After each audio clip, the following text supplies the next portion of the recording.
महाराज जी, भगवत प्राप्ति में सद्कामनाएं कैसे बाधक होती हैं? सद्कामनाएं भी बाधक होती हैं क्या? पहले असत कामनाओं का तो त्याग करो, सत कामनाओं के द्वारा असत कामनाओं का त्याग करो, फिर सत कामनाओं के कर्तृत्व भाव का त्याग कर दो, तो भोक्तत्व भाव खत्म हो जाएगा, चाहे नहीं रह जाएगी। सद कामनाएं, सद किसे कहते हैं?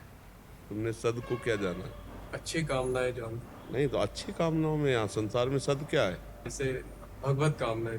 हाँ, भगवत कामनाएं वो सद है। सत कामनाओं के द्वारा असत कामनाओं का त्याग करो पहले। अभी तो त्यागी नहीं हो। असत कामनाओं का त्यागी ही सत कामना में युक्त होता है, और सत कामनाओं का कर्ता भाव जब चला जाता है तो वो भगवत प्राप्त हो जाता है। तो हमारा पूरा जीवन पहले इसी बात में है कि हम नाम जप करते हुए असत कामनाएं त्याग दें। असत कामनाएं संपूर्ण संसार है, लोक लोकांतर है।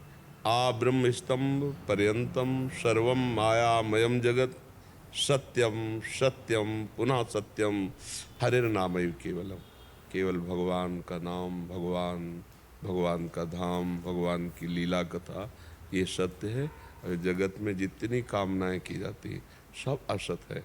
तो पहले हम सत कामना में तो लगे और असत कामनाओं का त्याग करें, और जब सत कामना में स्थित हो जाएंगे तो हम देखेंगे सब भगवान की कृपा शक्ति से हो रहा है। तो हमारा जो करने का अहंकार है ये भगवत प्राप्ति नहीं होने देता।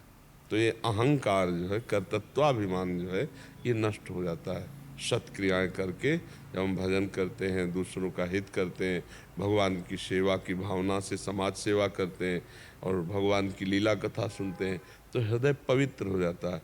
पवित्र हृदय में अहंकार नहीं रहता, मलिन हृदय में अहंकार रहता है। तो जहाँ अहंकार गया तो ना फिर सत्क्रियाएं होंगी ना असत्क्रियाएं होंगी। फिर जैसे कठपुतली नचाने वाले के इशारे से नाचती, ऐसे वो भक्त भगवान के इशारे से नाचता है, कर्तृत्व भाव रहित हो जाता है, वो भगवत प्राप्त हो जाता है। जब तक अहंकार रहता है, मैंने ये किया, मैं ये कर सकता हूँ, मैं ये करूँगा, तब तक वो प्रकृति राज्य में रहता है, परमात्मा राज्य में नहीं।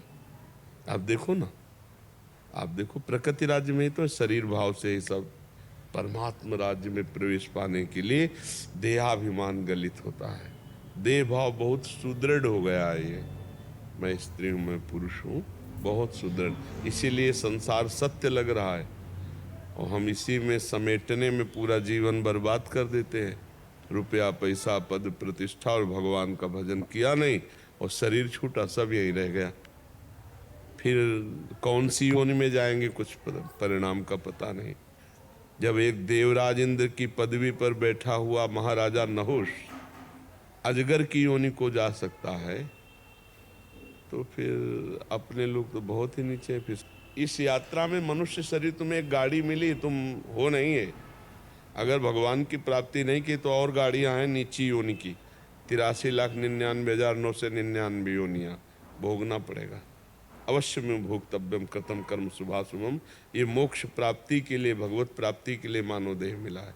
तो अपने कर्तव्य कर्म को भगवान की पूजा बनाकर सत इच्छा धारण करे, असत इच्छाओं का त्याग करे, फिर सद इच्छा का भी त्याग करके कर्तृत्व भाव, भोक्तत्व भाव रहित वो परमात्मा स्वरूप को प्राप्त। अब इतना करने में पूरा जीवन लग जाता है।